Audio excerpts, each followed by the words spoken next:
So we've mentioned a bit of this in the discussion. That autism is a hidden disability, meaning it's not easy to recognise when someone has the condition. Autistic people often have difficulty in accessing community activities, leisure facilities and other services, and that's really true.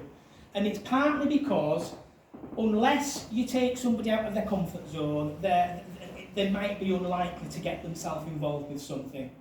Okay? Most of the things that I do in my life, in my social life, are with friends. And I would social events are with friends. I'm quite happy getting on with my life on my own with nobody else around me in my personal life. I'm quite happy to survive. I'm at my happiest just being on my own at home. Yeah? Especially after a day at work, I've been around quite literally dozens and dozens of people all day at work. But even taking my job out of it, same with my son. We prefer to be quite solitary really, and that is when I'm at my happiest. You wouldn't be able to tell though if I was at a social event, you'd be able to see that I was happy and I was coping with it. But I'm not necessarily at my most comfortable. I've always got my guard up a little bit in social situations. Even now here, I've my guard up a little bit, you know.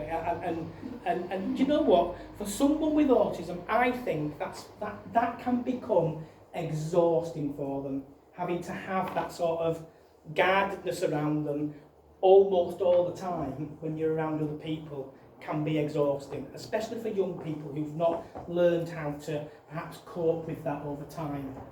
So everyone, the whole purpose of what I'm doing today is that everyone having a better understanding of autism has the power to change lives, even in the slightest little bit of a way. So that's what I'm hoping to gain from doing what I'm doing today. So autism is also known by other names: autistic spectrum disorder, autistic spectrum conditions, Asperger's syndrome. Asperger's is the term used for people with autism who are very high functioning, cognitively high functioning. So they'll appear in school as being exceptionally bright in particular subjects. Not all subjects, but particularly subjects like maths, science, factual-based subjects. English is often a struggle for children, English language in particular, because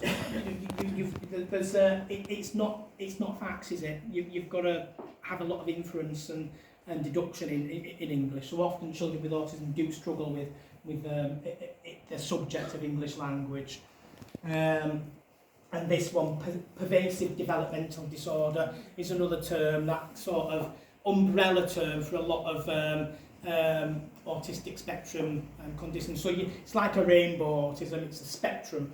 At the one end you've got people, children, young people, adults who might be very severely disabled, and at the other end you've got people with conditions like Asperger's who are exceptionally bright. And in the middle you've got this cohort of where the disability is almost invisible, okay, where you wouldn't be able to have any idea really unless you knew the person really well. So autism is a lifelong condition and affects people from all backgrounds. Currently more males than females are diagnosed with autism. I reckon probably in the next 10 years that'll be a very different story, because the diagnosis rates for girls is certainly accelerating. I can see that in the work that I do with local authorities and in the school I'm in now. It's estimated that 1 in every 100 people in the UK have an autistic spectrum disorder or condition. That's a lot of people. It's an awful lot of people. Many of those will be completely undiagnosed, and many people are unaware that they are autistic. I was thinking about that earlier, and I thought, that's like me, and then I thought, well, actually it's not like you at all, because you've always known there's something different about you compared to your peers and your friends and your mates at school, and especially bringing my son up, that was, for me, the number of times I thought, I did that, that's me. I still do it now. We went out for a drink a few nights ago at the Lion of all places, yeah, I love the went out for a drink, and he was tapping his leg to the music in exactly the same way I tap my leg to the music. Same leg, same rhythm, same everything. Exactly the same. Little mirror image, made me laugh.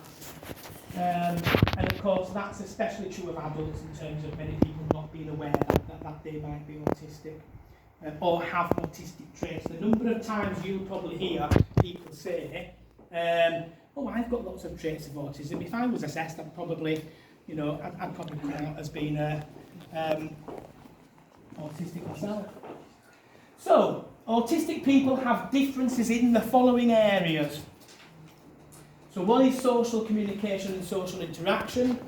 Particularly, I'd say in social interaction, certainly for my son, that's the biggest issue rather than social communication. He's exceptionally articulate when it comes to communicating, but it's mainly on his terms. When he's finished what he wants to say, he's not really going to be that interested in what you've got to say back. He's finished then, done with. Yeah. Attention gone. He's done his bit. To some extent, that's probably me as well, believe it or not. I've learned to have to listen to other people, because I can't do my job without listening to people. And there are times when I find myself forcing myself to have to do that, even though I really don't want to anymore, because that's part of what I have to do as a job. And as I said before, I can compact. That's in a little box. I can do that.